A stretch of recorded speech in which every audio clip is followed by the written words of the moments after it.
he leído, no me he metido a leer, pero la película a mí me dejó atónito, me pareció un buen elenco, fue de tipo musical, donde actúa Anne Hathaway, actúa Hugh Jackman, Russell Crowe, buenísimo, buenísimo Los Miserables en su última versión que sacaron, ¿no? Con un elenco en Hollywood espectacular. Hay otra versión también de la película de los años, creo que 70, si no me equivoco, o 80, no estoy seguro, pero hay una versión antigua. Y aparte la obra, ¿no? Yo me imagino que si la película es maravillosa, la obra debe ser espectacular. No me he atrevido a leerla todavía, pero sí conozco más o menos el argumento de Los Miserables, que se inspira Víctor Hugo en este tipo de rebeliones en Francia, o revoluciones en este caso, ¿no? Carlos X es un ultra francés. Los ultras son la facción de políticos ultraconservadores de Francia, o sea, aristocráticos, pero hasta la mugre de sus uñas, ¿no? Pero el tipo era tan ultra que los propios ultras le dijeron: oye, tú ya eres muy ultra, ya. Imagínate, porque Carlos tenía la loca idea de que el Estado francés tenía que indemnizar a todititos los nobles que perdieron sus tierras en la Revolución Francesa. ¿Te imaginas la millonada que significa eso? Que le devuelvan que le paguen por todas las tierras a los señores feudales franceses. Él quería hacerlo como rey, o sea, como rey o monarca absolutista de Francia, pero con constitución, porque recordemos que por más que los franceses hayan entrado de nuevo al absolutismo, había constitución política. Luis XVIII dejó eso y mantuvo, si no se le venía otra revolución. Bueno, Carlos X mantiene la constitución, hay un parlamento francés, es una monarquía constitucional, pero con tendencia absolutista. Y imagínate que esta medida, ¿no?, endeudaría a Francia, pero años. O sea, este tipo no creía en su Estado, o sea, está loco. Imagínate que los propios ultras, la gente de su facción política en el Parlamento francés, le dijo: no, compadrito, ¿qué te pasa? Le digo, contrólate, también somos ultras, somos conservadores, defendemos la tradición, la iglesia, la familia, pero, oye, lo que vas a hacer va a endeudar Francia toda la vida, no te pases, estás loco. Imagínense, ¿no? O sea, ya Carlos X estaba fuera de sus casillas, ¿no? O sea, ya tenía una lógica conservadora, pero ya demasiado extrema. Bueno, el punto, jóvenes, es que Carlitos es un rey que se ha ensimismado en el poder, quiere mantener la figura absolutista, y la gente ya no soportó, pues, ¿no? Salieron a las calles a protestar, y Carlos lo que hizo fue huir, porque es un cobarde, no quiere que le pase lo mismo que alguna vez a su hermano Luis XVI, ¿no? Porque Carlos X es hermano de Luis XVIII, que es hermano de Luis XVI, los últimos Borbón. Y bueno, se termina yendo de Francia, ¿no? Patitas, ¿pa' qué te tengo? Sacó la vuelta, se fue, y el pueblo francés decidió, pues, convocar a un nuevo rey, ¿no? Algo así. Y uno de esos reyes vendría a ser justamente el duque de Orleans, ¿no? Justo el rey que estamos viendo acá a continuación. ¿Ya? Después de las terceras jornadas gloriosas tuvo éxito, después de 3 días luchando en las calles, las famosas barricadas. El pueblo francés, bueno, Carlos X abdicó y huyó de Francia. Se fue a Inglaterra. Y la gente respaldó, ¿no? Le dieron el respaldo al duque de Orleans.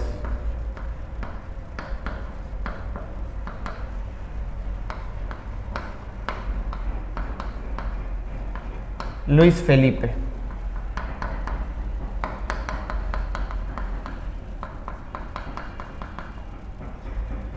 Conocido como el rey burgués, también llamado el rey de las barricadas.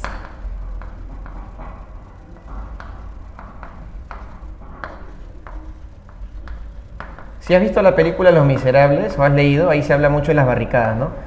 Pedazos de sillas, maderas, puertas, que se colocaban en las calles de Francia como una especie de dique o fortín, ¿no?, para que la gente del pueblo pelee contra el propio Estado, contra los propios militares, ¿no?, en las calles de Francia. Una especie de pequeños conflictos civiles, ¿no?, o internos. Muy bien. El rey burgués o el rey de las barricadas, ¿no? Tenía estos nombrecitos. Bien. Mientras que en Francia cambiaban de rey, vamos a mencionar que 2 países en el mismo año lograron su independencia.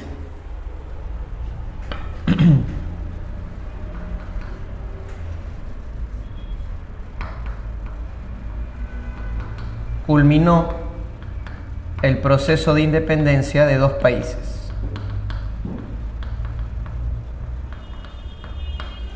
¿Tú me podrías decir qué países se independizaron el mismo año en que Francia cambiaba de rey? Holanda y Bélgica. Holanda, no. Aparte que Holanda no es un país, se llama Países Bajos, no te olvides. Pero Bélgica sí. Ok, uno de ellos es Bélgica. Alemania. El otro es Grecia. A ver, ¿de quién se independizaba Bélgica?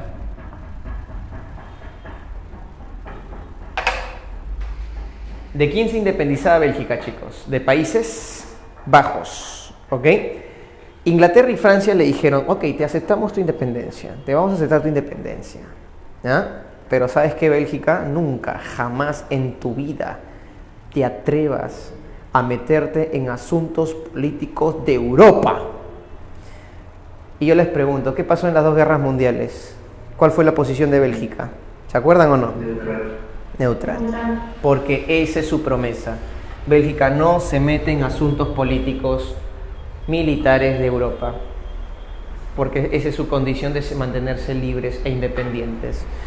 Bueno, los belgas no tienen ningún problema.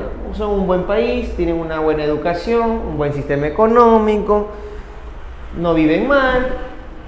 Y bueno, es porque también le sacaron la mugre al Congo, pues le quitaron tantas riquezas a África, que hoy día los belgas pueden vivir tranquilos. Pobres africanos del Congo, pobres congoleños. Ese rey de Bélgica, Leopoldo II, una basura. No sé, si quieres saber qué pasa, dime. ¿Y eso de Bélgica está presente? ¿Vamos a ver de Europa en general? ¿O ya como si nada? No te entendí, perdón. ¿Dónde se mete qué cosa? O sea, ese acuerdo, porque Bélgica tampoco también se mantuvo en la Segunda Guerra Mundial. Entonces, realmente sigue sin meterse en estos asuntos políticos. Claro. A nivel... Bélgica no se mete en asuntos políticos. Su postura siempre es neutral. Por eso es que le invadían, pues, porque sabían que Bélgica no podía hacer nada. Alemania le invade 2 veces y sabe que no va a hacer nada. Va. Mientras tanto, Grecia, ¿de quién se independizaba, jóvenes? ¿De qué imperio asiático? Del otomano, correcto. Grecia se independizaba del imperio turco otomano en el año 1830. ¿Ok? Ahí sobresale la figura de Lord Byron, poeta inglés, miembro de la Cámara Baja de los Comunes de Inglaterra, que le dijo al Parlamento inglés, por favor, ayudemos a Grecia, es parte de la cultura occidental, ¿qué estamos haciendo aquí callados nosotros? Los ingleses dijeron, no pasa nada. El mismo Metternich, años antes, ¿no? Le pedía, les decía al resto de Europa, Grecia no hay que ayudarle a Grecia, Grecia no sirve, no funciona, no es Europa en esa época, ¿no? Y al final sí, pues, ¿no? Creo que te comenté esto la semana pasada, los ingleses terminaron ayudando a Grecia, pero no en vano, porque los griegos, al tener apoyo inglés, los ingleses muy rata, al ser ellos los siguientes buscadores de la potencialidad mundial, hicieron de Grecia un anexo importante para tener miras al controlar Asia. Ok, así que no fue en vano ayudar a Grecia en su independencia, ¿no? Y aparte, Inglaterra nunca jamás te ayuda gratis. Nadie te ayuda gratis, ¿no? Muy bien. Vamos con la otra revolución.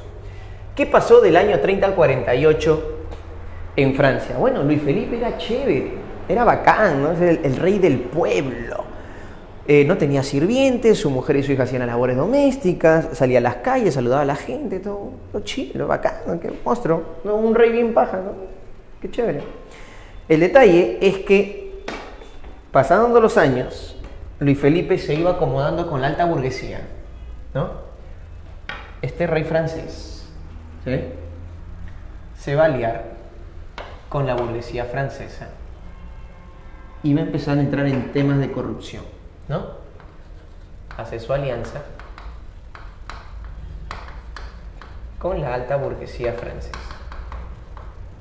¿Y qué pasa cuando te juntas con los más ricos de Francia?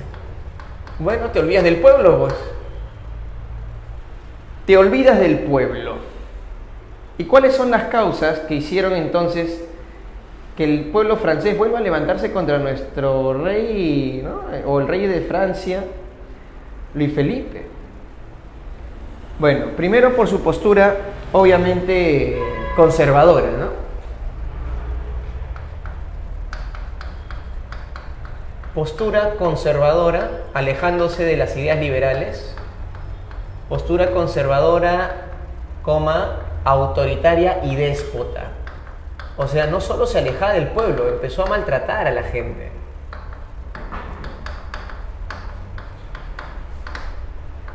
¿Ok?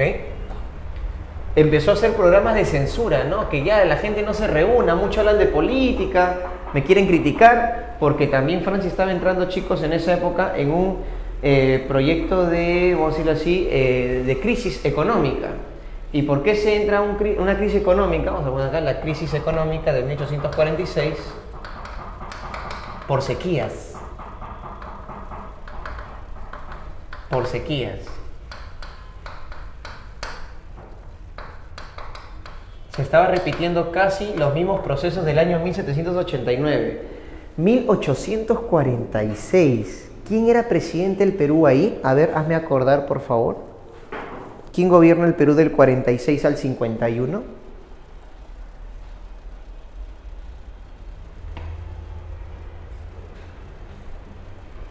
¿Ya te olvidaste? Castilla. Muy bien, Ramón Castilla, pues. Y dime, ¿Castilla con quién hace contratos guaneros? ¿Con qué casa compradora de guano? Iris. Muy bien. ¿Y la casa Gibbs es francesa? No. ¿Es casa qué? ¿Es una empresa qué? Inglés. Muy bien, excelente. ¿Qué sucede? Que disminuyeron la llegada de guano a Francia. Ah, porque recordemos que antes de Castilla estaba Gamarra, con el que arranca el comercio guanero, y se le vendía guano a una empresa francesa llamada la Casa Alier, ya que los franceses tenían el guano. Ahora los negocios han cambiado y le estamos vendiendo más a los ingleses. Y mira qué coincidencia, que hay sequías en Francia, porque está llegando menos guano peruano a Francia. Y le afecta. Y afecta a las cosechas, se afecta a las siembras, súmale la corrupción del rey, súmale su política conservadora, su manera déspota de gobernar. La gente lo está viendo como un rey con conductas absolutistas, ya no lo soportan más a Luis Felipe. Y la excusa perfecta para que la gente salga con todo fue el cierre del banquete de París. Profesor, o sea, que cerraron un banquete, un local donde la gente cenaba, y la gente salió a protestar por una comida. Obviamente que no. ¿Ah? Pero si a mí no me dan de comer un día, obviamente, ¿no? Hago a protestar, está locazo. Profe, ¿no? En San Marcos no hay comedor. ¡Wow! Tomemos el local, está guamando. El gusaneo, profe, ¿no? Muy bien. Veamos aquí. ¿Por qué cerrar un banquete? ¿Por qué el rey se la ha agarrado con la comida, con la cena? Porque el rey ya había prohibido en un primer momento que la gente se reúna en espacios públicos por montones para hablar de política. Mira hasta qué punto estaba llegando el rey Luis Felipe, ¿no? Ya al absurdo, ¿no? O sea, que la gente ya ni se reúna, o sea, el tipo ya está loco, ¿no? No quiere nada, no quiere que le digan nada, que está gobernando mal, ¿no? No le gusta que le digan que está gobernando mal. Asquerosa forma de gobernar, ¿no? Tienes que aceptar, si estás gobernando mal, empieza a gobernar bien, no le digas a la gente que no hable, ¿no? Por algo la gente está hablando, criticando.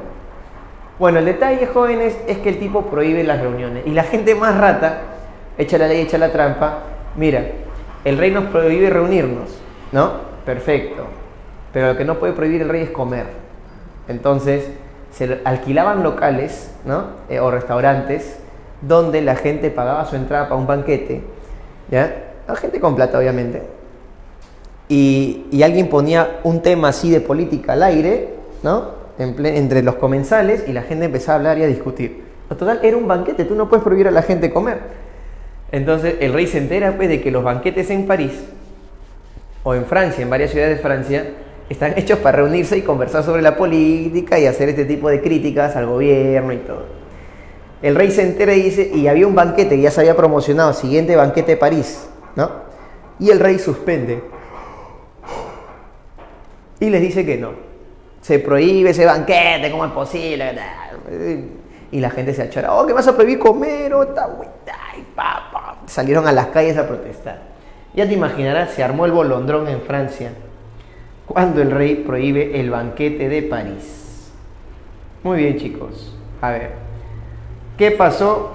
Salieron la gente a protestar, se formaron nuevamente las famosas barricadas, esta vez el 23 y el 24 de febrero. De nuevo se formaron las barricadas. A ver.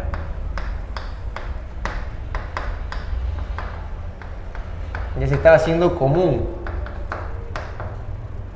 esto, ¿no? de tomar las calles de Francia.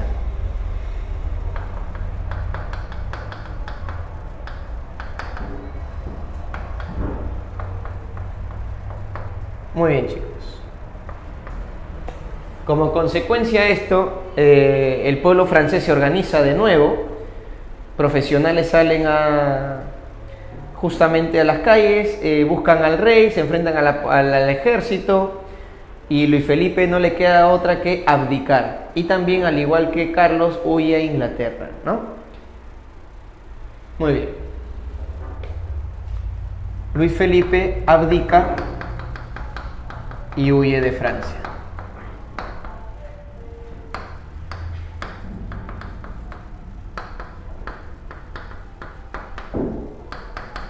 Otro cobarde. Saben que si se queda lo van a guillotinar al pobre. Muy bien. ¿Y qué pasa? Se forma un gobierno provisorio.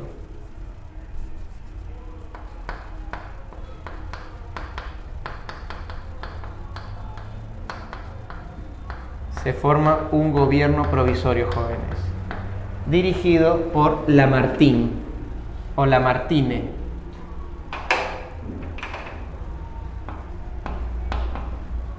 Que era un noble francés. ¿Qué hace este señor? Convoca elecciones. Lamartine convoca elecciones. Jóvenes, ¿quién ganó las elecciones? Nace la Segunda República Francesa con un presidente llamado, a ver, ¿cómo? Luis Napoleón Bonaparte, ¿no? La Segunda República Francesa y el presidente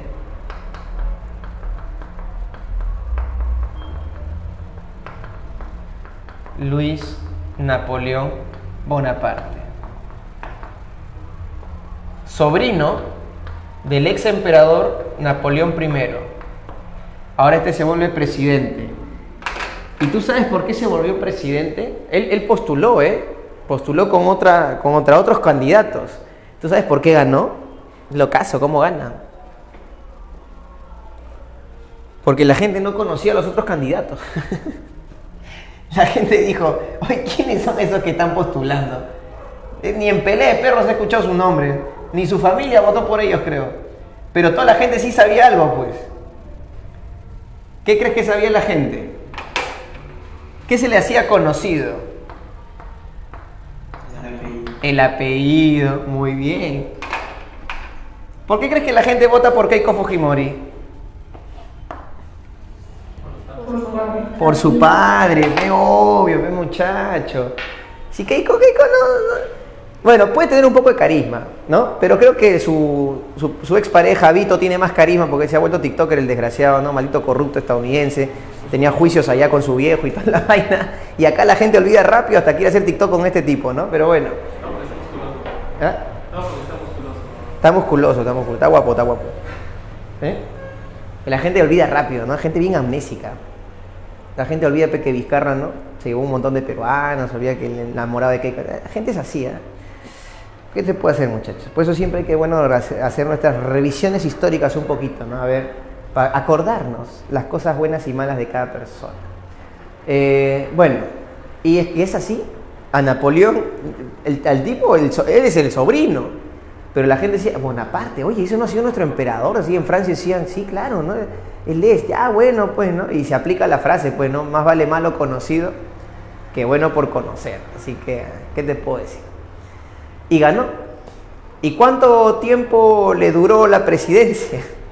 ¿Sabes cuántos años fue presidente o no? Gobernó 4 años nomás.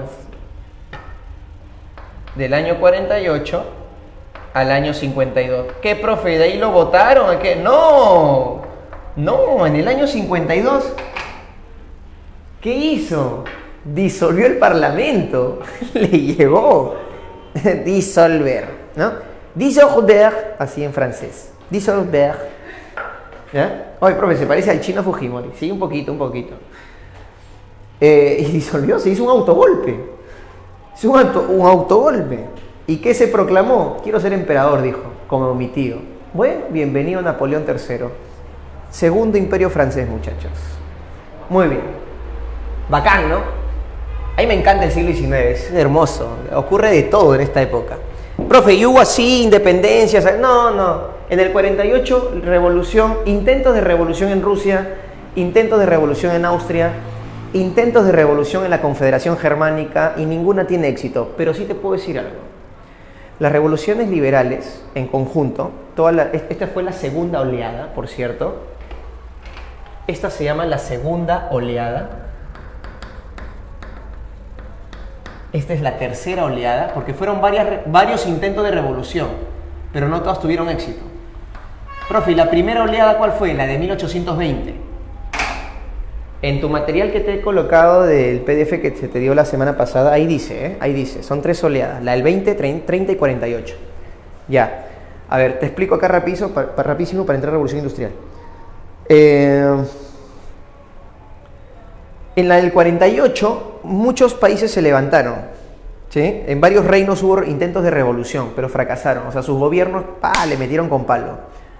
Pero sí tuvieron un éxito.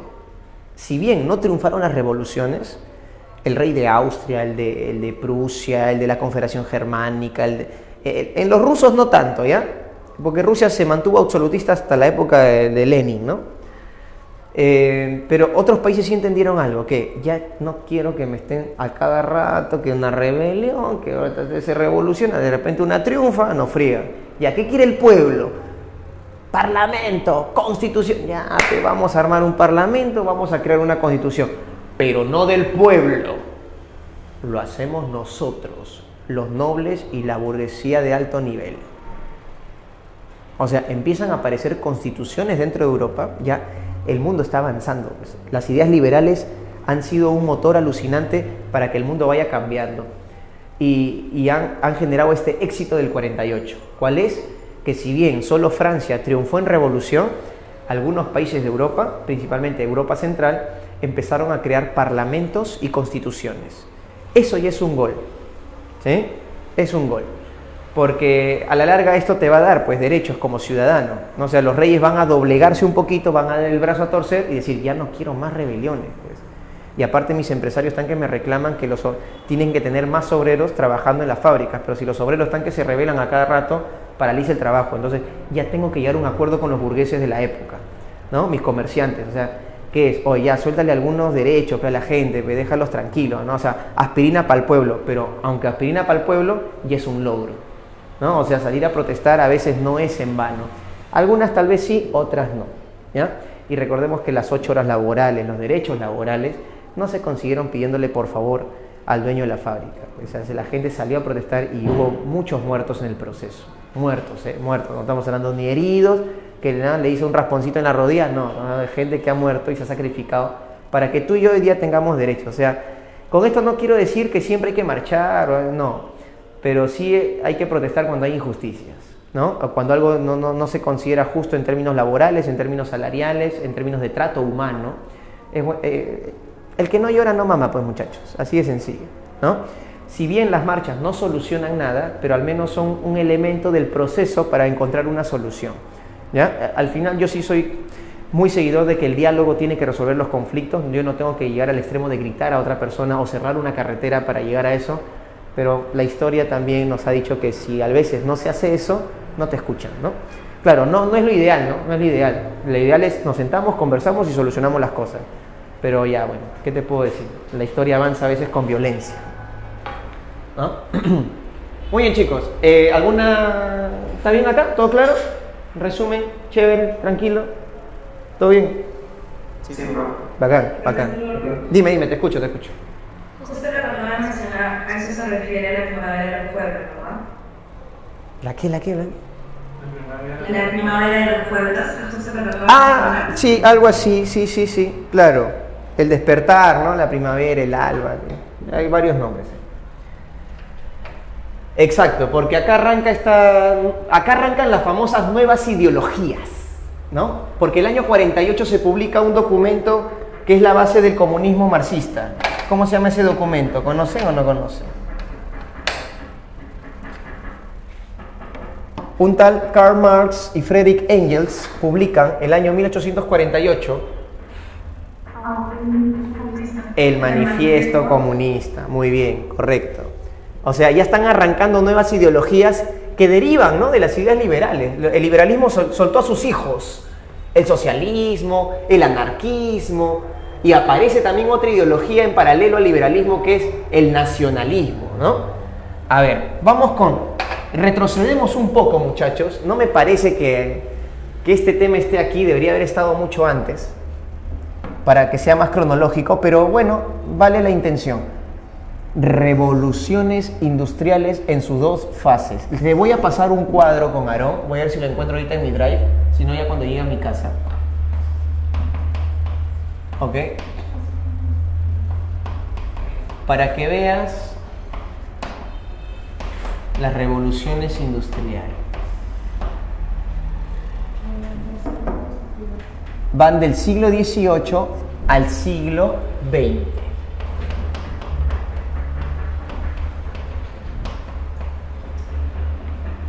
Si es que hablamos de las dos revoluciones, ¿no?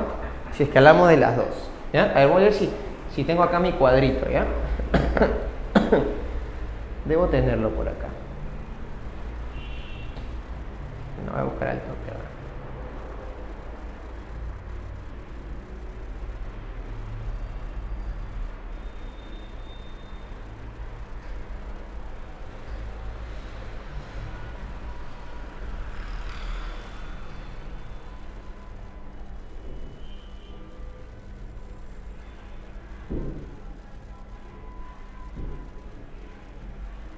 Claro que sí, acá está. Ya, te lo paso, Aarón, ¿ya? Para que le des ahorita a los chicos.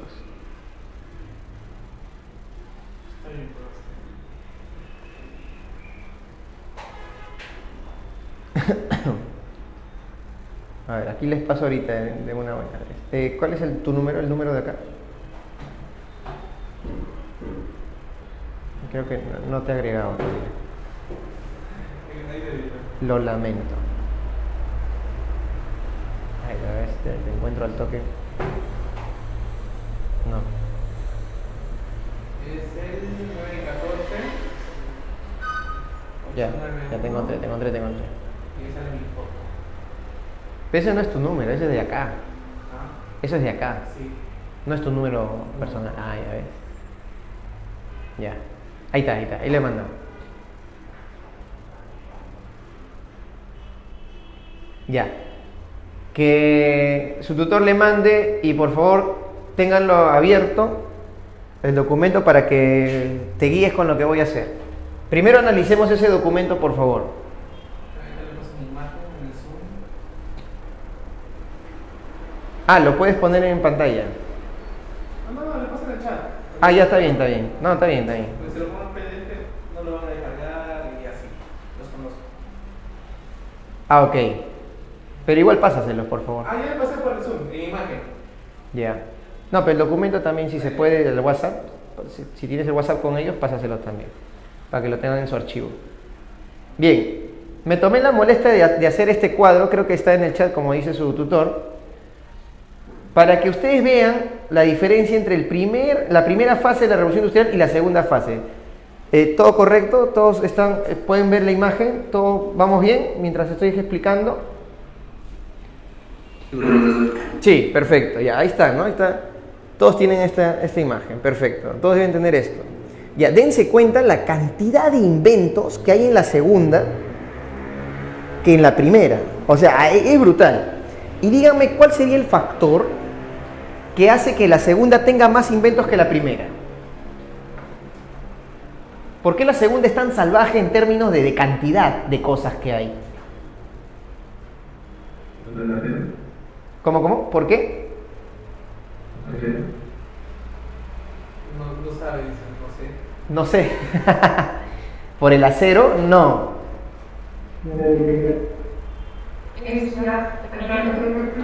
Energía eléctrica. No. Es por el primer ítem. ¿Qué dice el primer ítem del cuadro comparativo que les he dado?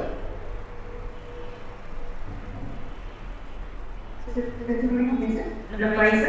Obvio. ¿Qué pasa en la primera revolución? ¿Quién la inicia? ¿Y en la segunda fase quiénes participan? Es un montón de países. España, Portugal, Bélgica, Países Bajos, Alemania, Austria, Rusia, Japón, Estados Unidos. ¿Qué implica eso? A mayor cantidad de países, mayor que entre ellos.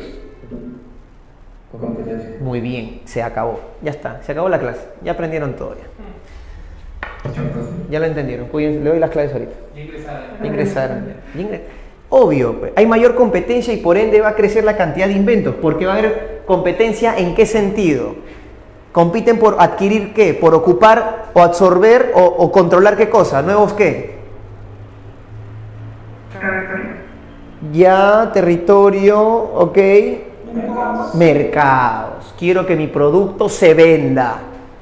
¿Me entiendes? Y hay una lucha entre empresas privadas, algunas apoyadas por sus gobiernos, para entrar a otros países a vender su mercadería. Excelente.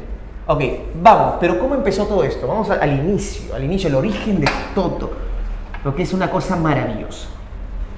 A ver, vamos con el origen. Esta parte es muy buena, es buenísima. ¿Ah? A mí me encanta explicar los inicios de la Revolución Industrial porque es una cosa maravillosa. A ver, todo arranca en Inglaterra. O podemos llamar tranquilamente Reino Unido, que es el nombre oficial. Ok. A los ingleses les ha costado desde el siglo XI hasta el siglo XVII, vamos a poner, siglo XII, hasta el siglo XVII, 5 siglos les ha costado construir ¿qué forma de gobierno? Díganme ustedes.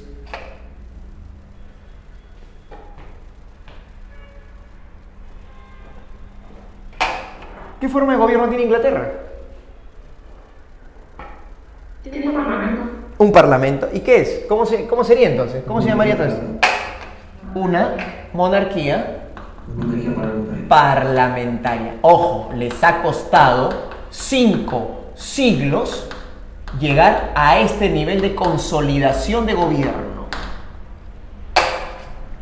Francia siempre fue un reino feudal, luego absolutista, y quiere tener parlamento tranquilamente en un proceso de revolución de ¿qué? De 15, 12 años, no te pases. Pues.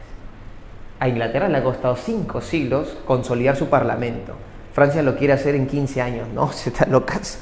Pero obviamente si lo quiere hacer en 15 años eso va a traer harta sangre, y lo trajo, y ya lo hemos visto, se llama Revolución Francesa. Que la burguesía quiere ocupar parlamento francés, le ha costado harta sangre a Francia.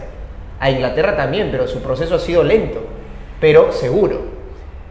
Jóvenes, resúmeme la frase de la monarquía parlamentaria. ¿Cuál es la famosa frase de una monarquía parlamentaria? Yo empiezo. El rey reina, pero no gobierna. ¿Qué significa? ¿Que Inglaterra era absolutista? No es. Ajá. Primer elemento clave es que tienes una política que no es absolutista y el rey no te pone trabas económicas. Vamos bien por ahí. Aquí vamos a ver Inglaterra, Reino Unido, guión, factores. ¿Por qué Inglaterra sí y por qué otros no? Vamos primero, ¿por qué los demás países no? Eso es lo que más me interesa. ¿Por qué España no? ¿Por qué los reinos de Italia no? Si ellos tenían todo. España tenía todo, mano de obra, tenía fábricas, ¿no? Talleres textiles, por ejemplo, ¿ya? Tenía científicos en su reino, había gente inteligente en los virreinatos, tenía minerales. ¿Por qué España no arrancó la revolución industrial? Por algo tan sencillo, es que España duerme en sus laureles porque lo único que quiere es oro y plata y no ve más allá del oro y la plata. Por más que tenga científicos, por más que en el siglo XVI ya exista la máquina a vapor en España, por si no lo sabías, ¿no? A pesar de tener innovaciones andinas agrícolas desde hace milenios, pero España no ve más allá del oro y la plata. O sea, era el típico reino que pasó de ser pobre a ser millonario de la noche a la mañana y por ende no tiene esa capacidad administrativa de tratar de buscar proyección a futuro, ¿no? ¿Por qué los italianos no lo hicieron tampoco?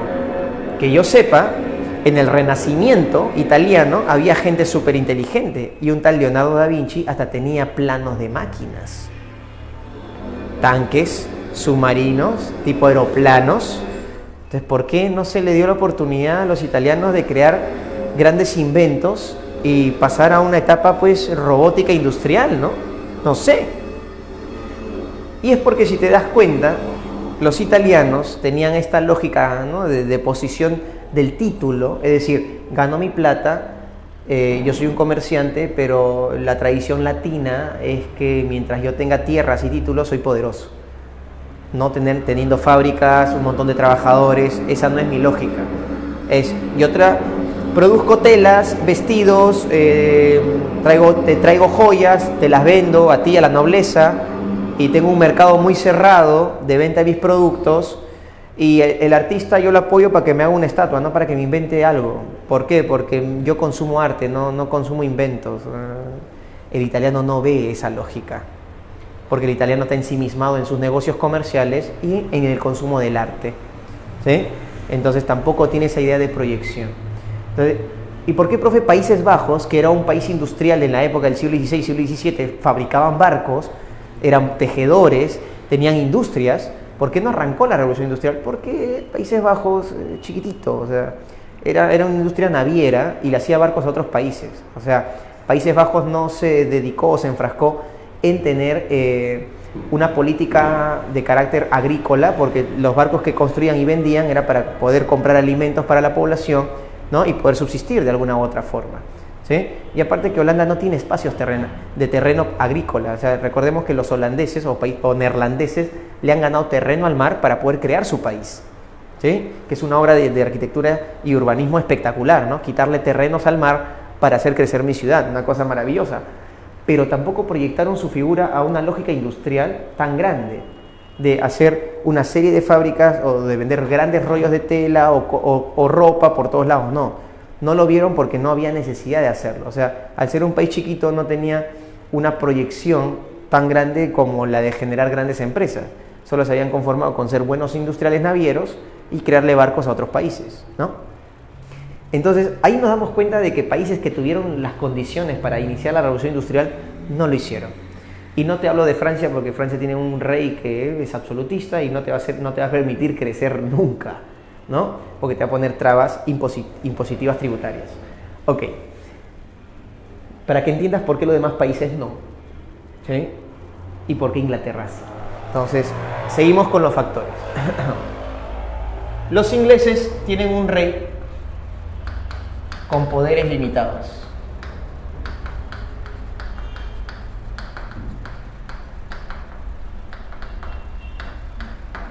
Los ingleses tienen un parlamento donde ¿quién está acá?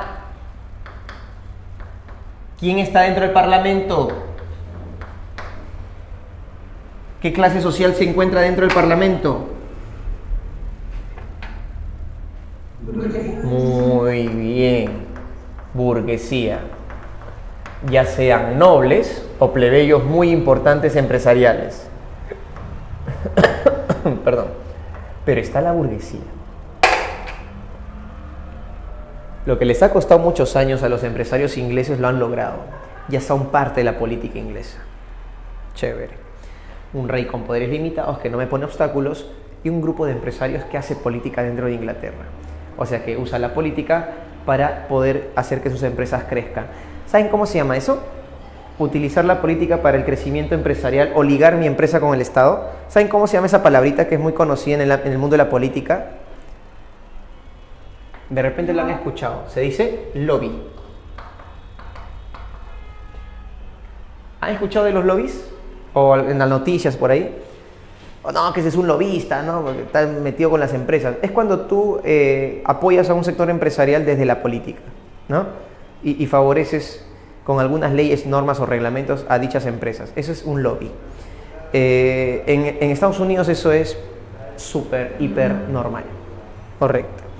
Es más, aquí en el Perú, yo, si fuese presidente o congresista, yo haría una política para lobbies. Eso de que concesiones, que hay que armar concurso público. Chicos, ¿cuál es la carretera más inútil que tiene el Perú? Y que hace más de 15 años o 20 años se promulgó o se promovió como la carretera que va a unir los grandes pueblos de la Amazonía, del Perú y Brasil, y que le reventaron harto cohete y que hoy solo sirve para que trafiquen los mineros ilegales. ¿Saben cómo se llama esa carretera o no? Es una porquería, y es una basura de carretera. No sirve para nada. No, que ahora los productos brasileños van a venir. ¿Qué productos brasileños van a venir? Brasil saca ventaja porque saca cemento del Perú y los mineros ilegales de madre de Dios sacan por ahí su oro. Esa carretera es una porquería. ¿Y sabes cuánto costó inicialmente? 700 millones. ¿Sabes hasta cuánto se ha hecho los estudios de Contraloría de esa carretera? Yo recuerdo haber visto hasta el 2017-18 esa carretera terminó costando, ojo, que empezó con algo de 700 millones de soles. Hasta el día de hoy, y los estudios, ¿para qué voy a acordarme? Lo podemos ver en internet, tranquilamente. ¿Sí? Los últimos precios que ha costado la carretera interoceánica. Y esto lo dice Contraloría General de la República. Carretera interoceánica, costo. Ok, ¿hasta cuánto se ha logrado para el año 2022? Ojo, el proyecto demandó, dice, para los tramos, para seguir haciendo esta carretera que está media rarísima, ya la inversión ha superado los 1.200 millones de dólares. Y había empezado con 700 millones, no recuerdo si soles o dólares, pero para el 2004, el gobierno de Toledo, cuando se dio esto de la carretera interoceánica, jóvenes, correcto, ¿no? Empezó con algo así, nada más. Y ahora está con más de 1.200 millones, creo que está como 2.000 ya. No, es una tontería, es un gasto de dinero, pero asqueroso, brutal. Entonces, ¿a qué voy con esto? ¿No? A que justamente los lobbies, ¿no? Utilizar la política para negociados, ¿no? Empresariales, en este caso el lobby grande que hubo en los últimos años, ¿cómo se llamó este caso? El famoso caso Lavajato, ¿con qué empresa brasilera? Odebrecht. Eso fue un gran lobby, por ejemplo, ¿no? Utilizó un montón de políticos para beneficiarse de muchas construcciones en el Perú. Bueno, yo haría una ley de lobbies en el Perú y diría esto, ¿no? Que sea abierto y transparente. Candidato que postule, que diga con qué empresas va a trabajar en sus siguientes 5 años. Eso de que no, voy a armar concurso para ver quién me saca el proyecto más barato, no, porque mira, la interoceánica es el gran ejemplo de que algo te cuesta barato al inicio y luego nos termina costando a los peruanos millones de soles o dólares. Entonces, que son tonterías. Lo lógico sería tipo Estados Unidos, ¿no? Candidato que postule, dime, ¿cuáles son tus empresas que están detrás tuyo? ¿Y quiénes van a hacer las construcciones en los siguientes 5 años? Al menos sabríamos quiénes son los que están trabajando con este presidente. Y no serían cosas bajo la mesa o tras bambalinas, ¿no? Opinión personal. Dime. Una desventaja de, en este caso, por ejemplo, en Estados Unidos, sería de que, o sea, los candidatos que no tienen financiamiento por parte de empresas, es decir, no todos los ciudadanos tendríamos derecho de postular, bueno, en teoría sí, pero en la práctica no, a postular para presidencia. Sí, la democracia no es perfecta, ¿qué te puedo decir? Pero una cosa al menos que sería es el nivel de transparencia. Si tú me dices que hoy día, por los mecanismos que tenemos de contrataciones con empresas privadas son transparentes, no entendería por qué se inflan tanto los precios de cada obra en el Perú. Y no solo se inflan, sino que a veces hasta se estancan. Y ni siquiera se terminan los proyectos. Eso sí, claro. Te digo, no es perfecto. O sea, tampoco te digo que Estados Unidos sea el modelo ideal. Para nada. Estados Unidos tiene sus defectos. Pero yo sí apuesto mucho por la transparencia. Al menos sabríamos que si esta empresa no termina, sé que el próximo gobierno, si esta empresa apoya a un candidato, ya no voto por él. ¿Me entiendes? Al menos ya la tendría clara, ¿no? Y sabría quién es el dueño de esa empresa, porque sería una especie de transparencia más grande y podríamos saber todos nosotros quién es el dueño, quién es el gerente. Y si este tipo abrió otra empresa, vamos a ver, ya no confiaríamos en él. O sea, yo lo veo eso un poquito más transparente que el tema de hoy. Tendríamos que estar metiéndonos al internet a buscar justamente qué empresa está haciendo tal proyecto, que se puede, por cierto. Ya hay un portal de transparencia aquí en el Perú, pero que normalmente el peruano no conoce a veces, ¿no? Pero sí podemos averiguar qué empresas están detrás de cada proyecto desde internet. Es información pública, pero como te digo, tienes que estar ahí rebuscando, ¿no? Hacer chamba periodística. Pero bueno, excelente, está bien que conversemos estos temas. Si no, ¿para qué estamos estudiando historia si no es para relacionarlo con lo que nos pasa hoy día? ¿Ya? Ok, y el gobierno inglés tenía esa lógica. La burguesía son lobbies, ¿no? Donde han llegado al poder del parlamento para poder favorecer a sus empresas. Mira cómo se está acomodando la política inglesa para que arranque la revolución industrial. Ya, ahora, acá viene un gran detalle respecto a esto. Empieza la política agraria o agrícola. La política agraria o agrícola, vamos a poner.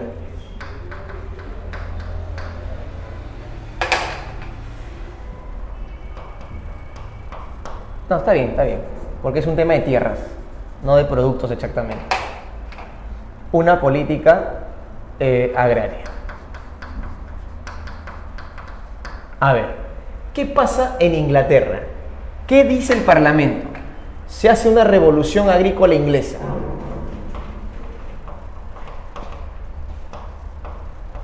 Mira, lo estoy poniendo de verde para que tenga sentido con el título. Revolución agrícola en Inglaterra. Para llegar a la revolución industrial, tú primero tienes que hacer una revolución agrícola. No es sorpresa que para tú alcanzar un poder industrial, primero tienes que basarte en la actividad económica más básica de tu país, agricultura. Muchos países que han alcanzado revolución industrial, primero han hecho una revolución agrícola. ¿Por qué? Porque la lógica de la industria es que tus obreros coman. Si tú tienes obreros malnutridos, ¿no? O sea, que no coman bien, te van a hacer un pésimo trabajo productivo. Entonces, tu lógica es, yo tengo que dejar de comprar alimentos al extranjero. Tengo que producir en mi país. Si yo rompo, ¿no? O mejor dicho, satisfago la demanda alimentaria, entonces ya puedo preocuparme de otras cosas, ¿no? En el Perú tenemos un problema gigantesco. ¿Y cuál es? Que justamente tenemos alimentos, ¿no? Que la NASA se jacta de decir, oye, nosotros tenemos la kiwicha del mundo andino, perdón, tenemos la quinoa, ¿no? O sea, instituciones del mundo que resaltan nuestros alimentos. Y digo, wow, y me inflo el pecho, ¿no? Ah, el producto peruano, qué chévere. Cruzo los Andes y tengo niños con anemia. Ya, eso no es justo. Eso no es justo. En ningún lugar del planeta ni en ninguna sociedad. Que seamos un país agrícola y tengamos niños con anemia en la sierra. Y aún así, en la costa también, en algunos asentamientos humanos. O sea, más allá de ser un tema social de las propias familias que tengan que ver el tema de la alimentación de sus hijos, ¿no? Y el programa también de por qué traes hijos al mundo si eres pobre, correcto. Se puede entender que desde el enfoque familiar también hay cierta responsabilidad, pero también hay una responsabilidad de Estado. O sea, aquí la responsabilidad es compartida, porque tampoco decir, no, el Estado se porta siempre mal con nosotros, no. También es un tema familiar, es una responsabilidad generalizada. ¿Ya? Desde la planificación familiar hasta los servicios que el Estado puede brindar y el impulso que el Estado puede brindar porque tiene la capacidad y los recursos para hacerlo, de tener una política agrícola y alimentaria que termine por darnos alimentos a todos los peruanos, ¿no? Ahora, si la tenemos clara ahí, con el caso peruano, estaríamos yéndonos en dirección a ser al menos una potencia sudamericana muy interesante. Pero bueno, el detalle acá es que los ingleses lo que van a hacer a partir de ahora es que tienen un problema muy grande. ¿Qué cosa es su revolución agrícola en ellos en el siglo XVIII? Porque todo esto arranca en el siglo XVIII. A ver, la política agraria del siglo XVIII inglesa, ¿sí?, después de que terminó la revolución inglesa del siglo XVII, porque recordemos que aquí hubo una guerra entre parlamentaristas versus monarquistas, ellos tienen un programa conocido como los Open Fields. ¿Qué significa Open Fields?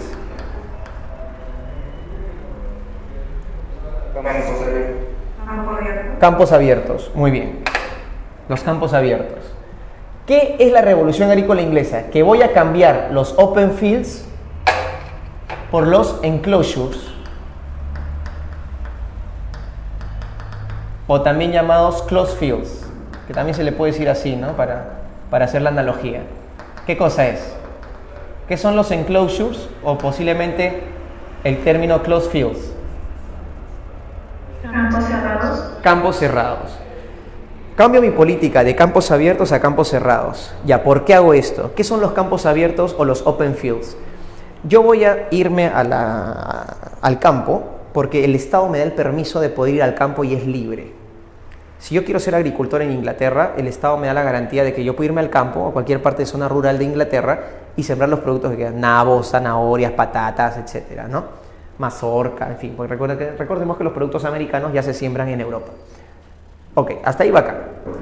El problema de la tierra agraria en el caso inglés es que si yo tengo 4 hijos y yo ya voy a morir, le digo a mis hijos, mira, este terreno que no lo tengo hace tiempo, las zanahorias se lo voy a dar a ti, a la hermana le voy a dar los nabos, la parte de las patatas pate, o ustedes vean cómo se reparten, pero la tierra va para igual para los 4.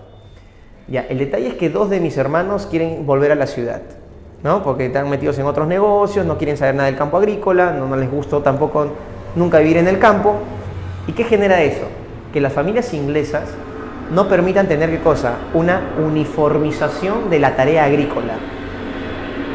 Si yo no tengo un sector del campo uniforme en un sentido agrícola, entonces hay una variedad de producción que no es nada positiva, porque hay tierras trabajadas y tierras no trabajadas. Entonces los ingleses se dan cuenta de este problema. Las familias agrícolas no uniformizan los cultivos, siembran de todo en un solo lugar, hacen una especie de régimen de policultivo, y es como que esto no me está trayendo resultados agrícolas que uno espera, porque al final tengo que estar comprándole a España, tengo que estar comprándole a Francia, tengo que estar comprándole, ¿no?, semillas a otros países o alimentos a otros países. Entonces quiero renovar mi agricultura. Va. Y desde el Parlamento sale esto. La revolución agrícola. Cambia la política agraria. ¿Qué es? Disculpen, señores campesinos. Ahora, los lotes de tierra que son campos abiertos van a ser campos cerrados. 500 hectáreas para una sola persona. Ya no para toda una familia y que los hijos se repartan y los nietos, los bisnietos, no. Una sola persona se le va a dar la capacidad, se le va a dar la calidad y cantidad de tierra para que produzca un alimento, o sea, un monocultivo, pero con la condición de que aquel que se le dé esta tierra tiene que invertir en ella. Y te das cuenta que un gran grupo de burgueses empezó a adquirir tierras. Pero ¿qué hicieron estos burgueses? Como eran gente que venían de estudios, ¿no?, y como toda persona que quiere ganar más dinero, piensa en producir al máximo, ¿ya? Con mentalidad empresarial entras al campo, pero una mentalidad empresarial ambiciosa, y empiezan algunos hacendados, ¿no?, que son burgueses o asociados a parlamentaristas de Londres, a innovar con la tierra, ¿no?, a innovar. Regresa el sistema de rotación trienal, le aparece el sistema Norfolk, innovación de herramientas de acero. Entonces empieza a mejorar. Apareció la máquina sembradora, cosa que está ahí en el cuadro que te he dado, en la parte de agricultura, ¿no? Aparece la máquina sembradora de Jethro Tull en 1701, ya siglo XVIII. Había aparecido el sistema Norfolk, el sistema de Charles Townsend, en 1730 y 40. O sea, aparecen modalidades de innovación de agricultura que le va a permitir a los ingleses, esta gente que separaba su lote de tierra ahora grande, a producir en masa mayor cantidad de alimentos. Entonces la pobre familia campesina que está al costado de este gran hacendado ahora, ¿no? Ponte, si el hacendado me saca 300 sacos de nabo y yo solo saco 2 sacos de nabo, cuando yo venda medio saco en el mercado lo voy a vender un poquito caro a comparación del señor que tiene 300 porque te saca en cantidad y lo va a vender a costos menores. No puedo competir con eso. No puedo competir con eso. Se me va a hacer muy difícil. ¿Qué pasa con las familias campesinas? ¿A dónde van? Correcto. Consecuencia de esto, chicos, ¿qué va a haber? Una migración del campo a la ciudad.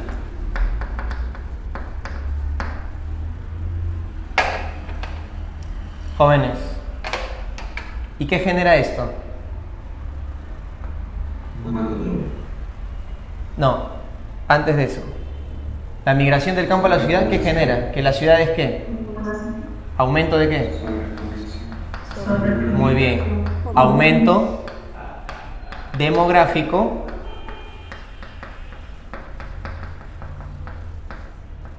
y desborde urbano.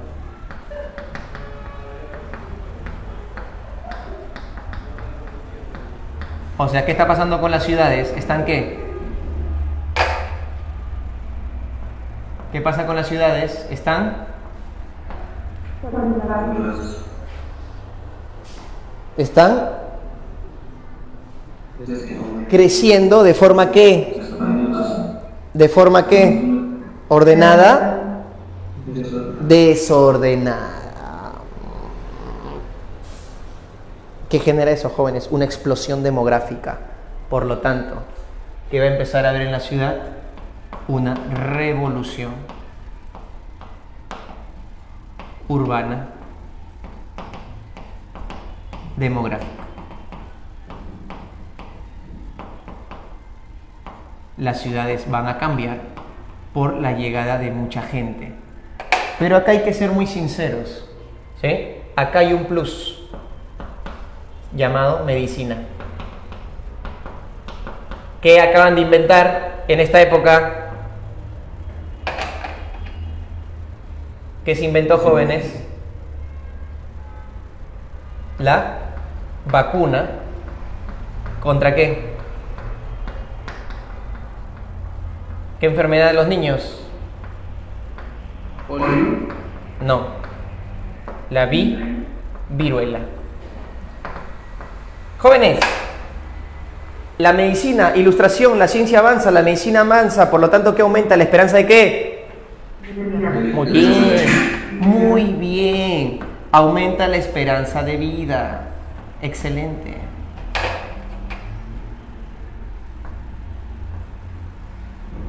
Aumenta la esperanza de vida. ¿Qué disminuye? ¿Cómo? ¿Qué disminuye? ¿De quiénes? Muy bien, excelente. Entonces, más gente en la ciudad, avance de la medicina, más productos agrícolas. Si hay más productos agrícolas, con innovaciones agrícolas como guano, traído de Madagascar, y los productos crecen con buenos nutrientes, ¿qué aumenta en la gente? ¿Su sistema qué? Muy bien, inmunológico defensivo, por lo tanto aumenta la esperanza de vida, hay una explosión urbano-demográfica, por lo tanto hay una revolución de gente en las ciudades. Jóvenes, de la revolución agrícola pasamos a una revolución urbana-demográfica, y si la gente vive más, la gente consume ¿qué? Más. Y para consumir más, ¿qué tienen que hacer los empresarios? Bienvenidos a la revolución industrial. Se acabó. Nos vemos. Cuídense. Ya está. ¿Se entendió o no se entendió? Perfecto. Ya está. Y así se dio la revolución industrial.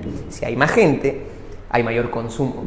¿Y qué cosa es lo que se consume más? Si ahora desde más chiquito hasta más adulto vives más tiempo, ¿cuál es lo que consumes desde que naciste hasta que vas a morir? ¿Cuál es el mayor consumo que tenemos?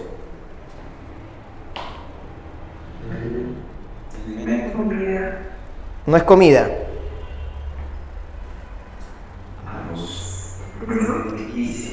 Desde que naces, incluso cuando mueres, te tienen que comprar algo para que te entierren.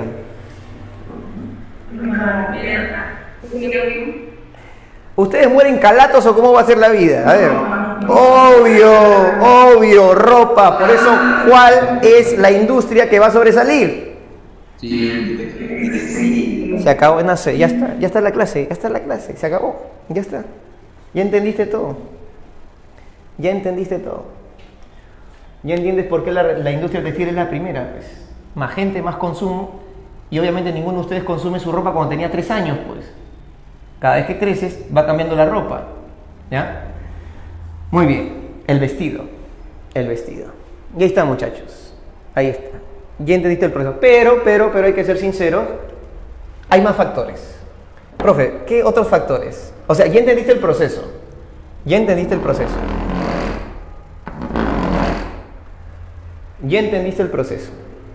Pero ahora vamos a agregarles más factores de por qué se dio la industria en Inglaterra. Ahora, si le agregamos más factores, podríamos decir, por ejemplo, esto, ¿no? Que el Estado, ¿qué le proporcionó a los empresarios? El Estado proporcionó bajas tasas de interés a los bancos.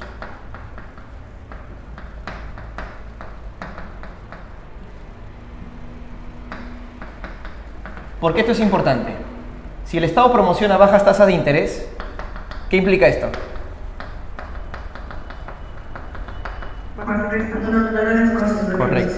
Correcto. Préstamos. ¿Por qué? Porque aquel que quiere armar empresa necesita un préstamo de inversión.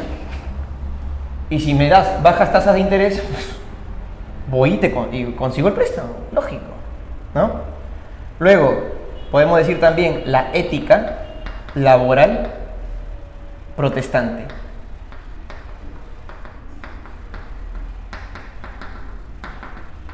Recuerda, ¿qué eran los ingleses? Cristianamente, ¿qué eran? Anglicanos y...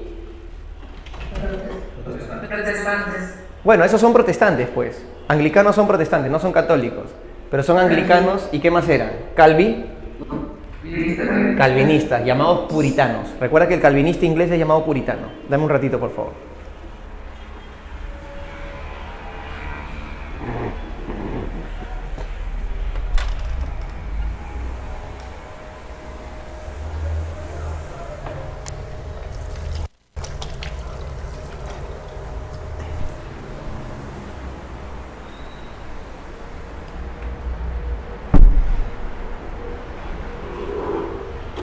Ok. Ya. Juan Calvino tenía esta lógica de ética laboral conocida como, bueno, venía de la parte bíblica. Y te ganarás el pan de cada día ¿con qué? Listo.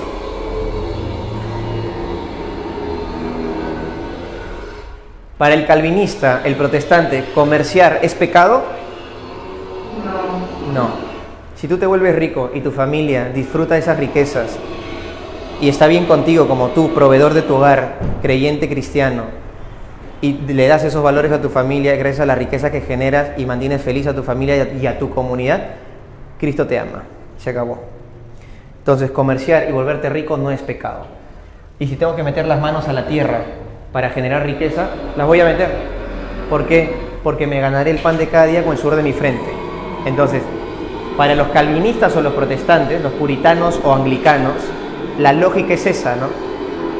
Si yo tengo que dormir solo 3 horas con tal de que mi empresa crezca, porque tengo que hacerla crecer, bueno, lo voy a hacer. Me voy a sacrificar. pero voy a ganar dinero para poder vivir bien, y no solo yo, sino también mi familia, porque se lo merece, y aparte porque soy el proveedor de mi hogar, y yo como varón, como hombre, tengo que proveer a mi casa, ¿no? Y tengo que darle de comer a mi esposa, a mis hijos, y darles educación, y genial, porque recordemos que ya la nobleza se está desconfigurando como la aspiración social. O sea, la gente como que veía a los nobles, wow, algún día quisiera ser como un noble. No, el burgués te está enseñando que con esfuerzo, con dedicación y harto trabajo vas a poder tener dinero y gozar con los mismos privilegios que un noble pueda tener. Tal vez no tendrás título, pero el dinero te permitirá tener oportunidades diferentes que no lo tendrás como un simple plebeyo pobre.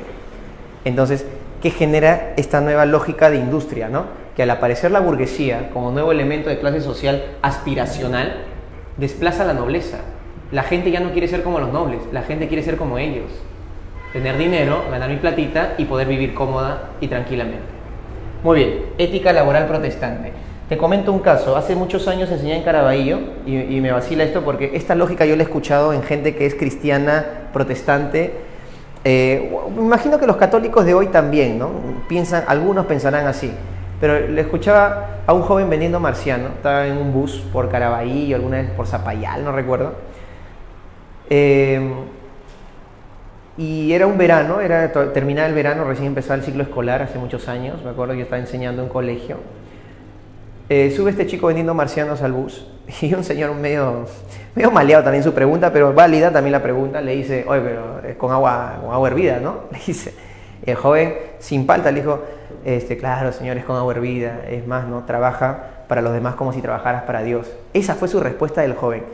Yo no soy creyente para nada, pero yo aplaudí en mi mente, ¿no? Digo, wow, qué chévere, si esta es su forma de pensar para trabajar, ¿no? Si está alineado a sus valores cristianos y si va a trabajar para la gente como él estuviese trabajando para Dios directamente, si esa es su forma de pensar, bravo.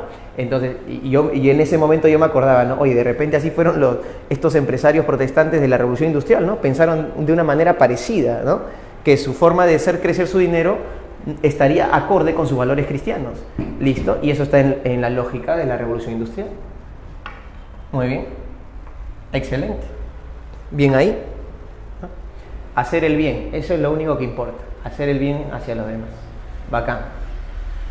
Estado proporcionó bajas tasas de interés, la ética laboral protestante, el desarrollo científico y tecnológico.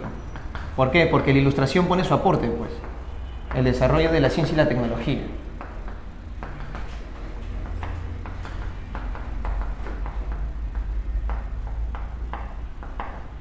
Es decir, el rol de las universidades e institutos. El rol de institutos, el rol educativo de institutos y universidades. Si algo no te ha quedado en claro, mira a las personas que cambiaron el mundo. Tienen algo en común. ¿Qué tienen en común las personas que cambiaron el mundo? A nivel tecnológico. ¿Qué cosa? Toda persona que ha cambiado el mundo y la tecnología tiene algo en común. ¿Todos han qué? Bueno, Todos han estudiado universidad o un instituto técnico superior, una escuela de ingenieros o algo por el estilo. O sea, los grandes científicos de la edad moderna, todos han estudiado, o casi todos, ¿no? De repente uno aprendió por su padre, pero la gran mayoría ha pisado universidad. No se puede negar el rol de los institutos y universidades que hay en Europa, ¿ya? Aquí en el Perú tenemos un problema, ¿no? ¿Qué creemos? Que la universidad es más que un instituto, ¿no? Tenemos esa estúpida idea, ¿no? De que un universitario es mejor que un técnico. No lo voy a negar, hay carreras en las que sí, un universitario tiene un panorama mayor que un técnico, bacán, y no lo niego, ¿sí? Pero hay carreras técnicas que pagan mucho mejor que una carrera universitaria, porque hay mano de obra especializada técnica, que tal vez en universidades no se enseña porque no es su espacio. La universidad es para investigar y producir conocimiento nuevo. Los institutos normalmente tienden a crear mano de obra especializada, ¿sí? Para trabajos específicos. Entonces, los dos tienen un valor importante en la sociedad. Los dos. Ojo. Entonces no se puede negar el rol que los dos tienen. Solo que en el Perú tenemos esta loca idea de, no, que hay que tener el título, hay que tener el título, ¿no? Cuando en realidad hay que desarrollar competencias y capacidades. Pero no está de más tener un cartoncito que te respalde, bacán por ahí. Pero hay que seguir especializándose. Muy bien. Otro factor que me acuerde, a ver, de por qué Inglaterra arranca con todo esto. Ya tenemos que es una monarquía, un rey con poderes limitados, un parlamento lleno de burgueses, desarrolla una política agraria con consecuencias, la medicina que es un plus, un Estado que proporcionó tasas bajas de interés para que los burgueses puedan pedirse préstamos, ética laboral protestante, desarrollo de la ciencia y tecnología, rol educativo de institutos y universidades. Ya, Sufi. Factores que complementaron la propuesta de por qué aparece la revolución industrial en Inglaterra. Si me acuerdo de algo más, lo pongo, ¿ya? Ahí dejo un espacio abajo por si acaso. ¿Hasta ahí? ¿Todo bien?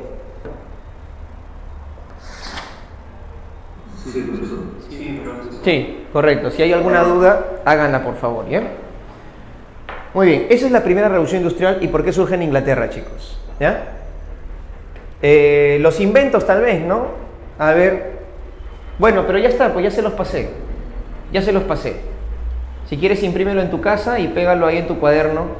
A ver, ¿cuáles fueron las fuentes de energías de la primera revolución industrial?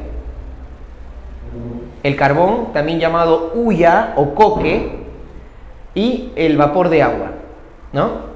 El vapor de agua, ¿desde cuándo se utiliza? ¿Saben?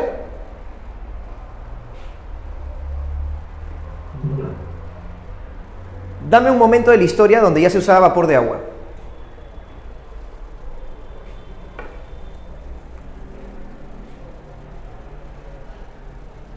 Te vas a quedar lelo, se usa desde la antigua Grecia. ¿Cuál es la diferencia acá? La máquina que hace James Watt. Te comenté hace ratito atrás que España ya tenía máquina a vapor, ¿sí? En España en el siglo XVI ya existían máquinas a vapor. Pero ¿cuál es la innovación? Y ahí viene el detalle. Ahí viene el detalle, y te lo dije cuando hicimos humanismo con el famoso Johannes Gutenberg. No es el invento en sí. Lo que va a cambiar el mundo es la innovación. Te lo expliqué también cuando hablábamos de los chinos. Los chinos te habrán inventado la pólvora, pero se innovó militarmente en Europa, ¿no? Los chinos te inventaron la brújula, pero se innovó en Europa. Los chinos te inventaron la imprenta, pero se innovó en Europa. Y nadie utiliza la imprenta china, todos utilizan la imprenta europea moderna de Gutenberg. O sea, no es tanto el invento, sino es la innovación la que va a cambiar el mundo tecnológico. ¿Ya? A ver. ¿Cuáles son las materias primas de la primera revolución industrial? Miremos el cuadro. Para la industria textil, ¿qué se cambia? ¿Qué producto por qué producto se cambia?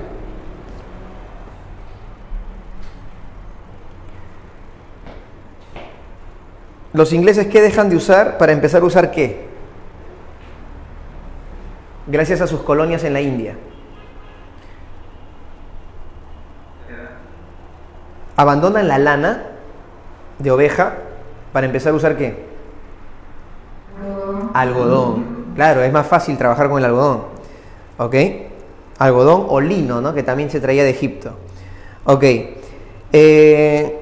Empieza a aparecer un producto siderúrgico interesante, ¿no?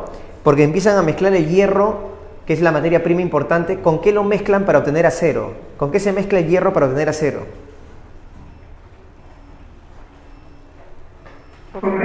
No, carbón. Carbón, hierro más carbón, acero. Ok. Y en el caso de la agricultura, ¿qué excremento, abono se está usando? El guano, correcto, el guano, muy bien. Listo, se usa el carbón, el algodón, el hierro, el guano como elementos de materia prima de la primera revolución o primera fase. Hay innovaciones técnicas agrícolas, ¿no? Luego, industrias e inventos. Dense cuenta que las industrias más sobresalientes es la textil, porque se va a inventar la lanzadera volante por John Kay en 1733. La lanzadera es una especie de peineta que lo que se hacía era que, y luego aparece la automática. La lanzadera es una especie de peineta que Dos personas se colocan en el extremo del manto mientras se está hilando y se está uniendo como una especie de lámina. Y una persona tira la peineta y el otro la recibe y se la vuelve a lanzar, y así estás haciendo el cruce de del tejido, ¿no? Y así estás haciendo todo el rollo de tela ya en forma de lámina. Ok, esa es la famosa lanzadera volante. Aparece el bastidor hidráulico, aparece la máquina de hilar de algodón, aparece el telar mecánico con lanzadera automática. Eso de la lanzadera automática es alucinante. ¿Por qué? Porque ya no necesitabas a ninguna persona.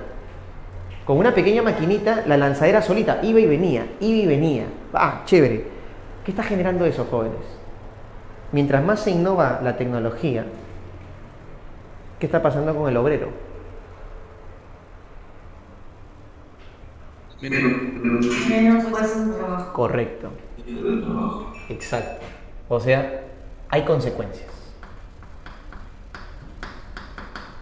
Obviamente que hay consecuencias. ¿Cuál es una consecuencia de la revolución industrial? La deshumanización. Es una consecuencia social y cultural. ¿Por qué? Porque recordemos que la primera revolución industrial, todo lo que estamos viendo aquí, este es conocido como el maquinismo. ¿Ya? Para alcanzar la satisfacción del consumo de más personas, aparece la famosa era del maquinismo. La automatización del trabajo, la robotización, el uso de las máquinas. ¿Sí? Muy bien. La mecanización del trabajo. En esta época había especialización del trabajo, o sea, cada persona sabía lo que hacía en la fábrica del tejido. ¿Verdadero o falso?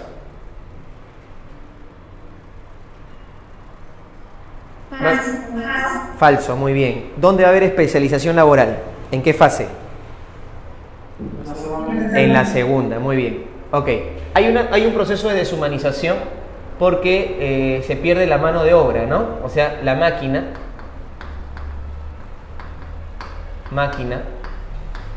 estaría reemplazando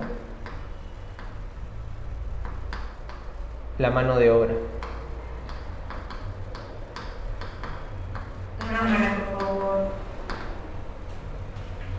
Muy bien.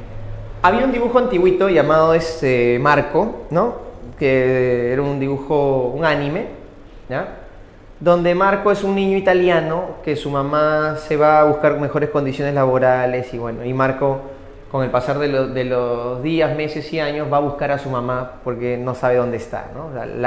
Se ha perdido en alguna parte del mundo y Marco busca la forma de encontrar a su viejita. Y me acuerdo, porque yo de niño veía este anime, pues ese anime era más antiguo obviamente, pero daba por ahí en algún canal del Perú, no recuerdo en cuál.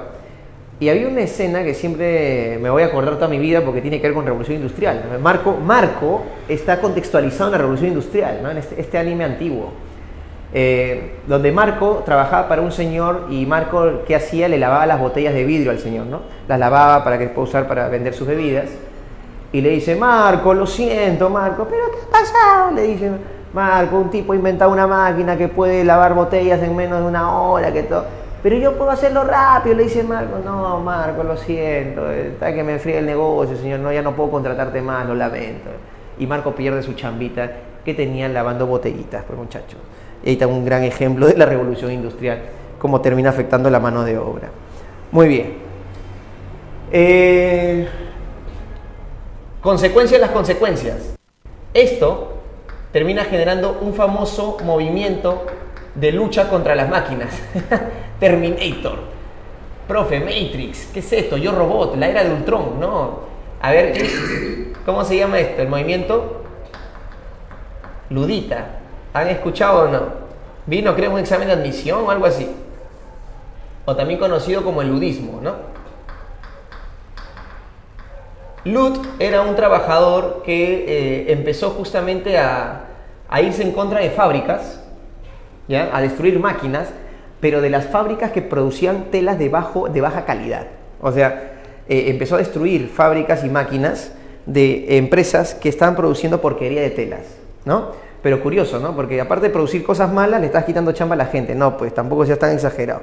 Bueno, es que así es, así lastimosamente el libre mercado, la libre empresa, a veces va a tener personas inescrupulosas que quieren vender lo peor al mismo precio o a más precio. Lastimosamente el ser humano también tiene su grado de maldad y así va a aparecer en sectores empresariales, ¿no? Si hay gente, jóvenes, que el día de hoy en pleno verano te vendían, en vez de Coca-Cola, le metían cola real, ¿no? Y tenían en su casa su enchapadora, todo para que parezca original. No sé si vieron ese reportaje en el verano de un canal del Perú, no sé qué canal de noticieros lo hizo un seguimiento que hacía la gente, ¿no? Te vendían agua a cielo, así todo era agua de caño, todo, una porquería. Bueno, así es, lastimosamente, cuando no hay fiscalización o regularización de alimentos, la gente hace lo que sea. Bien, ¿qué más ocurrió? Bueno, el uso del coque, el acero de crisol, Darby, Huntsman y el transporte y comunicaciones. Miren, dense cuenta que el transporte y la comunicación fue tardía. Miren ahí, el barco a vapor se inventó recién en 1803, siglo XIX. Y la locomotora recién apareció en 1814 con Stephenson, ¿no? Fulton crea el barco a vapor y Stephenson la locomotora. Ok, esa es la primera fase, chicos. Ahí tienes los inventos, acá tienes la explicación y acá algunas consecuencias. ¿Sí? ¿A quién ha desplazado la burguesía? Nobleza. Muy bien, el desplazamiento de la aristocracia por la burguesía como nuevo arqueotipo social. La gente ya no aspira a ser como un noble, sino aspira a ser como un burgués. Nace una nueva clase. ¿Quién nació? Muy bien, nació una nueva clase, el proletariado. ¿Quién le pone ese nombre en la historia? Marx, ¿no? El proletariado. ¿En qué se basó Karl Marx para ponerle este nombre a esta clase social trabajadora obrera? ¿No? En la antigua Roma. Los proletarios son las personas más pobres de Roma, pero tan pobres que lo único que le pueden dar a Roma es hijos. Y se llaman los proletarios. De ahí viene el nombre proletariado.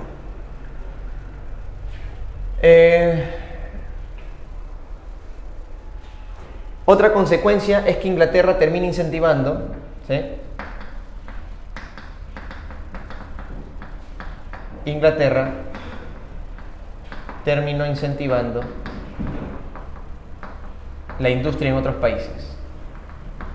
Claro, ¿qué empezaron los españoles? ¿Qué empezaron a pensar los franceses? Oye, si Inglaterra puede, yo también puedo.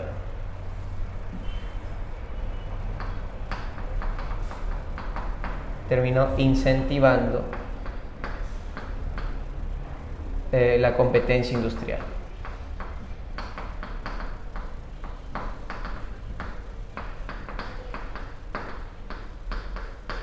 A ver, ¿alguna consecuencia más que puedan ustedes haber encontrado para agregarlo? ¿Qué más pudo haber pasado? A ver, que me acuerde otra consecuencia. Suficiente, ¿no? Si hubiese más, ya lo agregamos, no se preocupe.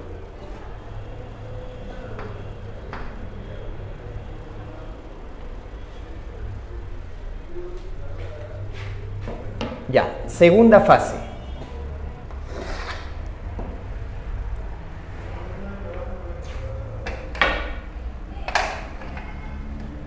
La segunda fase industrial, ¿por qué se caracterizaría, jóvenes? Por el cambio de fuentes de energía, ¿no? Por el descubrimiento de nuevos recursos. A ver, la segunda fase es una continuación, ¿sí? Primero es decir que es la continuación de la primera.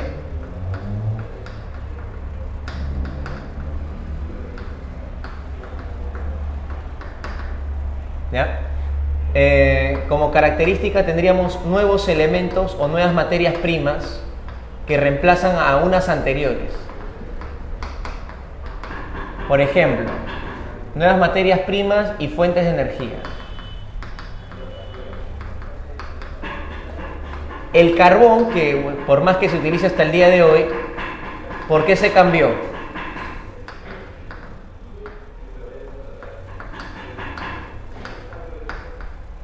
Porque Vamos al carbón. ¿Por qué producto?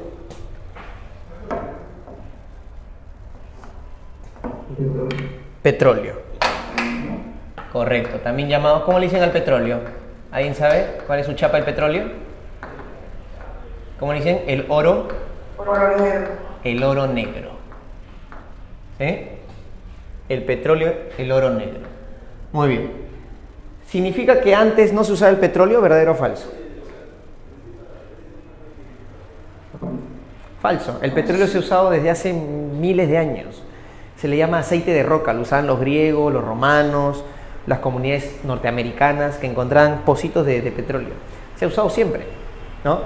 El detalle es cómo sacas el petróleo y cómo te diste cuenta que el petróleo también es una fuente de combustible, ¿no? Y eso ya tiene que ver con el tema de la ciencia. Mientras más avanza el siglo XIX, más avanza la ciencia. Y la ciencia empieza a hacer estudios de nuevos recursos. Porque muchos países dijeron, oye, si hemos encontrado esto años atrás, la naturaleza está guardando cosas maravillosas, sigamos estudiando más cosas, ¿no? Chévere. James Watt había inventado la máquina a vapor, ¿correcto? La máquina a vapor de doble pistón. Ok, entonces el vapor de agua va a cambiarse. ¿Por qué? La máquina de vapor por la energía eléctrica. Muy bien. Va a cambiarse por la energía eléctrica. Pero resulta que la energía eléctrica tiene dos formas de entenderse, dos formas de expresarse. ¿Cómo se expresa la energía eléctrica?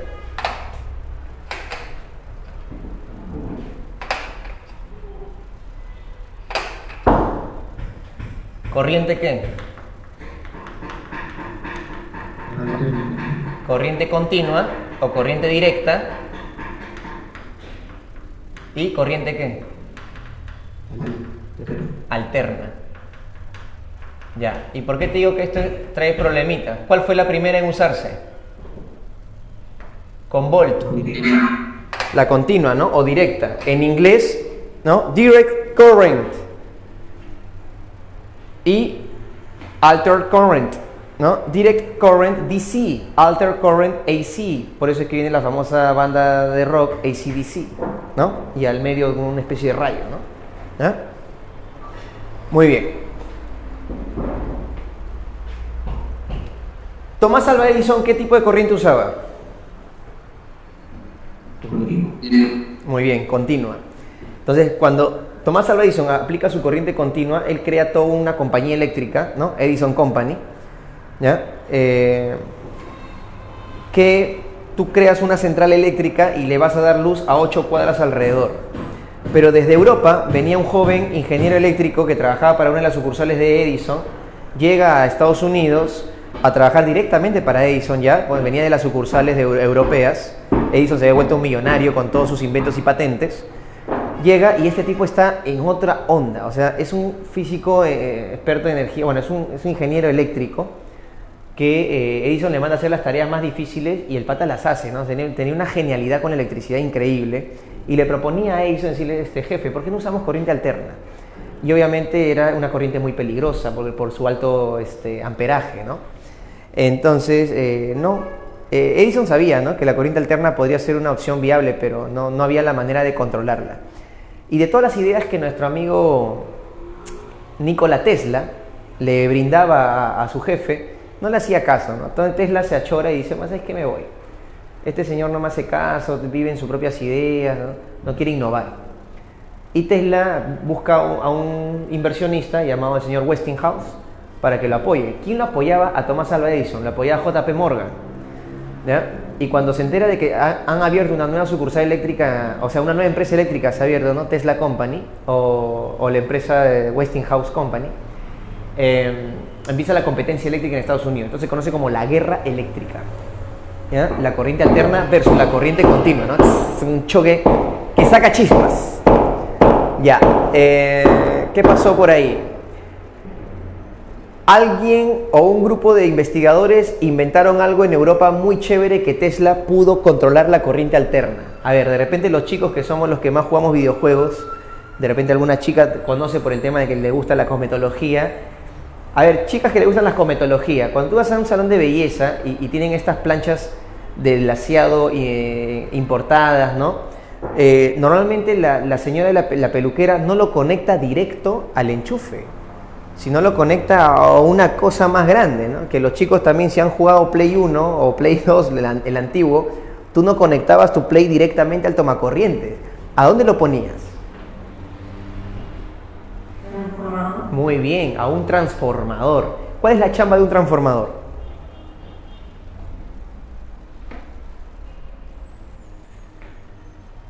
¿Cuál es la lógica de usar un transformador? ¿Convierte la corriente? Claro, porque a veces las máquinas están usadas para ciertas regiones del mundo, ¿no? Que utiliza, aquí en el Perú, ¿cuánto se utiliza de voltaje? 220. Muy bien, y en otros países se utiliza 110. Entonces, si yo pongo una máquina de 110 a mi tomacorriente, ¡pum! Vuela, pues con todo. A mí me pasó eso cuando me conecté mi Super Nintendo. Ay, se malogró, chicos, que fue horrible. Fue horrible, ¿no? Me olvidé de conectarlo al transformador, se quemó, tuve que mandarlo a arreglar. Fue terrible. Bueno, lección aprendida, ¿no? Y ahí me enteré que existe algo llamado física y electricidad. Pero ya está. El detalle, muchachos, es que es cierto. Cuando Tesla se entera de que en Europa han inventado el transformador, lo importa a América y ¡buf! Maravilla. Su corriente alterna ya puede ser usada como uso doméstico. Porque, ¿para qué fue usada la corriente alterna de Tesla antes de los transformadores? A ver, ¿quién sabe? ¿Y con qué máquina horrorosa se utilizaba la corriente alterna? ¿Silla eléctrica? Muy bien, la silla eléctrica. Excelente. Lo caso, ¿no? Bueno, ya gracias al transformador, Tesla tenía la maravilla de controlar su corriente y empieza la competencia dura y pura en Estados Unidos por quién domina todo el cerco eléctrico del país. Bueno, al final ganó Edison porque nuestro amigo Tesla le deben mucha plata, se queda pobre y decide donar todas sus patentes a su inversionista Westinghouse, que le debía un montón de dinero, con tal de que no pierdan la empresa. Y de esa manera podríamos decir que la gente recuerda más a Edison como padre de la electricidad, pero hoy la historia le está haciendo una especie de reivindicación a Tesla, porque todo el mundo sabe, al menos los que conocemos de esta historia y ustedes también, que la luz que hoy tenemos y los ilumina todos los días es gracias a Nikola Tesla, ¿no? O sea, si bien Edison es el padre de la electricidad, el máximo representante de la electricidad es Nikola Tesla. Así que, bueno, la historia ya lo puso en su lugar, chévere, hay que apoyar siempre a los personajes que han contribuido en el mundo, y se reemplazó el vapor de agua por la energía eléctrica. Bacán. Reemplazaste el guano por...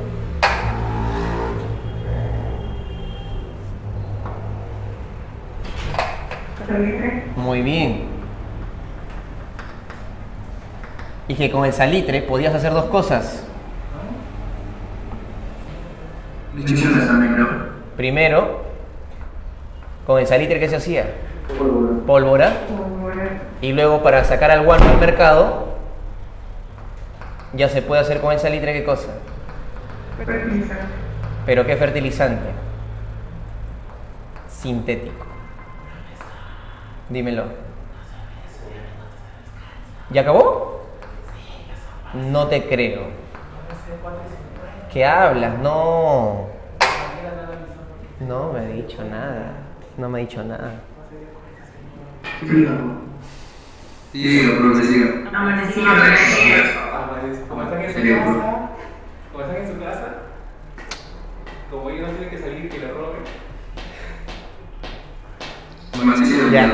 Falta imperialismo. No, la otra semana continuamos. Tiene que alcanzar el profesor. Voy a alcanzarles un resumen de imperialismo para la próxima semana, hacer algo así como hicimos, un resumen de revoluciones liberales, al cierto que lo mismo vamos a hacer la otra semana. Les mando con Aarón un resumen de imperialismo y la otra semana puntual nada más, ¿ya? Para no atrasarnos. Pero quedó claro revolución industrial. Eso es lo que quiero que quedó clarísimo. Muy bien, muy bien. Es un tema importante. Ya, chévere, chicos. Lo dejamos ahí. 10 minutazos. ¿Ya? Gracias. ABC, les paso las claves luego, no se preocupen. Y DIE, ahorita nos vemos. 10 minutos. Chao.